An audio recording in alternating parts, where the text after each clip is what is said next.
But you know what? We've got the music, we've got some food, we've got food trucks, crazy. And, you know, a lot of people have been planning for this, getting ready for this. We've got of this planning for the event happening at UT right now. He sure has, Kaylee. Scott Molitor, he is the interim provost and executive VP for academic affairs.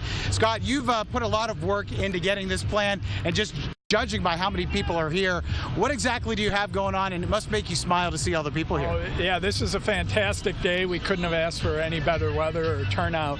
So we actually got started planning this over a year ago. My colleagues in the physics and astronomy department reminded us what happened in 2017 with that total eclipse and how many people go visit, you know, places that had the total eclipse. So they were. And then I kind of jumped in to help coordinate the different areas across campus. So it's not just about, you know, academics and physics and astronomy. It's also about getting the food trucks and activities for students. It's about events in the stadium and making sure athletics and marketing and communication and everybody was on board. So I really can't take responsibility. I was just the one who put everybody in the room and said, all right, let's solve this problem and make this a great event. Scott, photographer, kind of pan off a little bit and show how many people are here. Easily hundreds. How many would you say you're maybe expecting at Centennial? And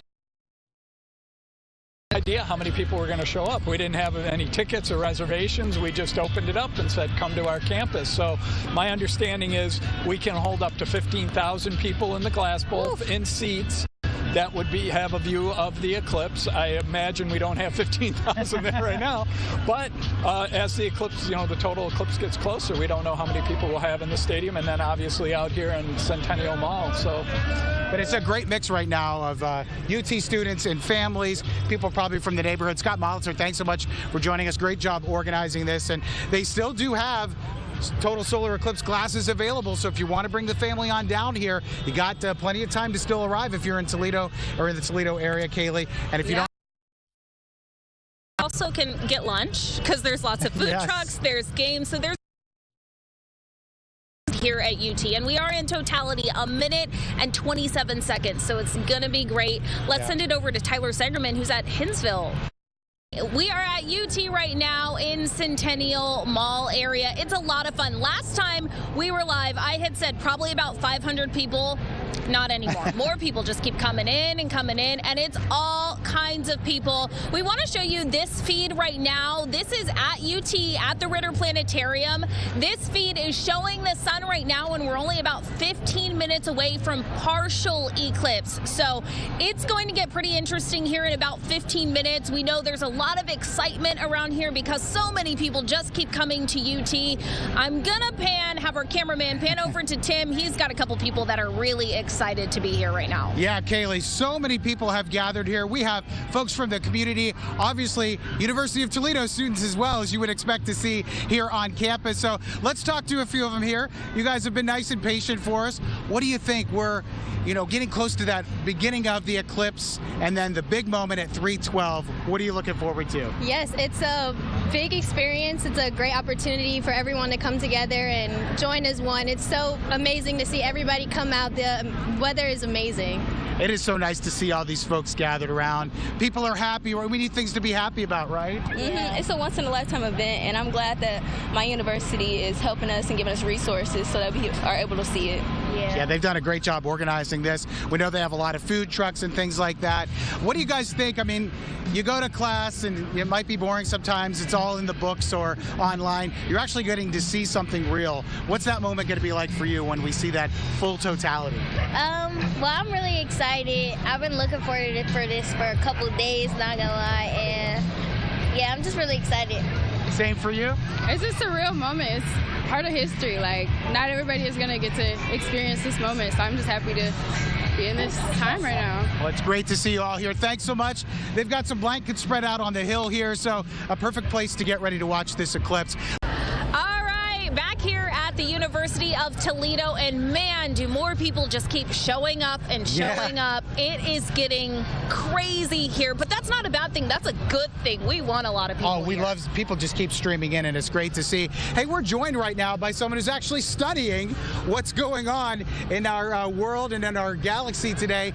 We have with us right now Tyler Robbins. He is a senior undergrad student in astrophysics, which I already feel a little bit smarter just saying that.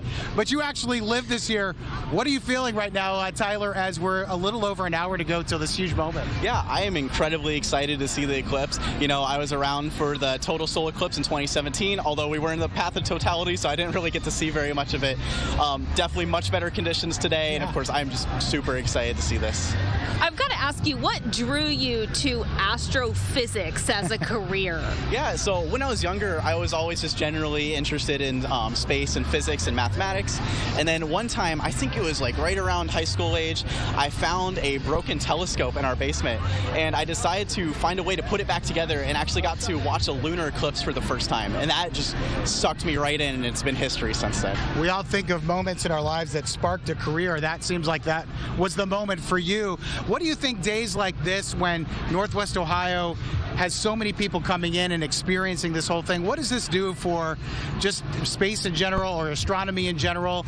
And would you like to see more people who are maybe 10, 12 years old right now get inspired to do this for a career? Oh, absolutely. I would love to see more people be able to do this. And this is really a great opportunity to get interested in astronomy because everyone is witnessing this. I mean, it's in the sky. Everyone's going to see it.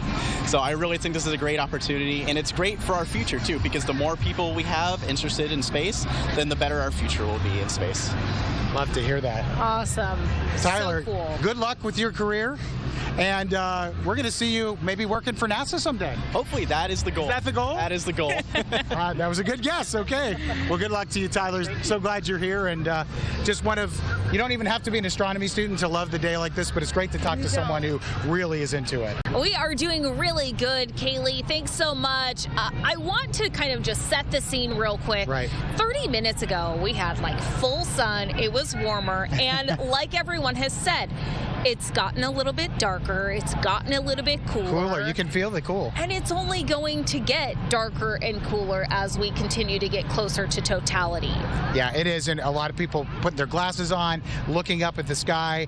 And we have kind of an expert with us here to describe what's going on, don't we? Yeah, so I'll introduce her. This is Jillian Bornak with us. She's a distinguished university lecturer here at UT in the Department of Physics and Astronomy. Oh my gosh, so excited to have you here. Talk to us a little bit just about this eclipse. And I mean, are they common, this type of eclipse, or all of them? Talk a little bit about the commonality of them. So it's actually an interesting thing. Solar eclipses, total solar eclipses, are pretty common, once every 18 months. The problem is who actually gets to see it. The moon shadow is small, 100 miles across. That's only a small part of Earth, and usually it's somewhere on the ocean. So, yeah, they're happening frequently, but usually they're not where you are. And we know we kind of missed out in 2017 where it went on a different path coming from the northwest and down. But here's Northwest Ohio. I mean, this is our big day, isn't it? And we know because of the weather, Jillian, being so good here, that people are coming here and they're going to remember being in Northwest Ohio, aren't they? Definitely. Come for the eclipse, stay for the city. And what can you say? You have telescopes in the middle of Centennial Mall here. Are people going up and kind of looking through as well? Yes, and it's wonderful to see how excited people get. We have special filters, so it's completely safe, but you can see all sorts of details, including a sunspot on the sun that's about the size of Earth. So there's other things during and before, during, and after totality that we can see. So what are some of the other phenomena that we'll be able to see? So during totality itself, it is very, very different. But as you said, we start noticing that the sunlight is starting to dim, it's starting to get a bit cooler. We will see, for totality itself, we will see the moon cover the sun entirely, which allows us to see the faint outer part of the sun streaming away. We're also lucky. We can see a couple planets to the lower right and upper left of the sun while it's perfectly blocked. What do you expect, Jillian, to see from this crowd when totality arrives at 3:12 p.m. as we're getting closer and closer? I know you have your own thoughts on what you want to see, but do you also want to see what the people are going to do? You know, that's part of the attraction. I have never seen a total eclipse, so my jaw will be on the ground. But I've been told that half the crowd will just be stunned silent, and the other half will be making the best exclamations of joy you've heard, and that would be a gorgeous symphony. I've heard people even cry sometimes on these moments too. My family didn't believe me when I told them that, but I've seen it. Yesterday on air, we speculated out of all the morning people, Tim would be the one to be emotional. So I don't think I'll cry, but I think it's going to be pretty cool. But honestly, if I can stay upright and not drop down to the ground, that's a win. Yes. This is your moment here, Jillian. So thank you so much for joining us. Enjoy it when it happens here shortly. Man, it has been so emotional, so fun. We already have people clearing out. Some people staying around. Right. Not too bad. I mean, a minute and 27 seconds. Not long when you really think about it. It went fast. To like Fiji. It did go really fast, but it still was such a cool experience, really once in a lifetime. Oh, for sure. We've got someone who has traveled from Central Michigan to come watch this. We have Grace Bremer here. Grace, what did you think when you saw this? I mean, you came up to us earlier and said, I'm going to come back and tell you what I thought. So what's your reaction? Oh my gosh, it was just breathtaking. I've never seen a solar eclipse before. I was there for the August 17th or the 2017 one, but just as a partial eclipse. So seeing the actual corona, seeing like the Bailey's bead, seeing all of it was just incredible. I was worth the 5-hour drive here, you know, worth going from Michigan onto Ohio turf, and I was just blown away. It was so much fun. What about right before and right after when you saw it, you know, get dark, almost like a sunset, then you saw it come back sunrise? What was your experience with that? Well, I was kind of dancing around. We were all screaming, having fun. It was so cool, too, because it got, like, really dark and it started to wind. I was getting really hot in my sweatshirt, but then everything got cooled down, and it was just such a fun time just to be with friends, you know, all these fun activities. And, yeah, like you said, there was, like, this sunset kind of atmosphere, but if you looked on the other side, then it was still, like, bright and sunny. So it was cool doing the two different contrasts. And you were actually studying this, right? So this was a great moment for you. Yeah, we are doing a little studying of this, too. We're here with the CMU's Astronomy Club. So a lot of us are here to, look, they did a lot of photography, too. So it was a great time overall to learn. I love that she wasn't afraid to come to another Mac school, kind of enemy territory, and come here and experience it. She's not shy about that. You are one of, you know, many people who have come down from Michigan, from other parts of the country. We really appreciate you being able to be here and experience totality with us, Grace. Now you get to fight the traffic on the way back to CMU. Appreciate it, Grace. Thanks so much, and what a moment. We can't wait to talk to more people about what they thought. We'll be right back after the break, guys. Hey, Chris, we are here at the University of Toledo once again. We have people that are starting to clear out. Some folks are actually still eating lunch, waiting for their food to come.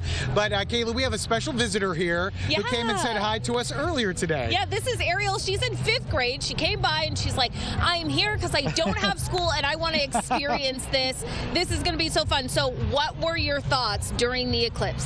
I thought it was very, very cool, and it was like, it got very dark very fast. It got really dark.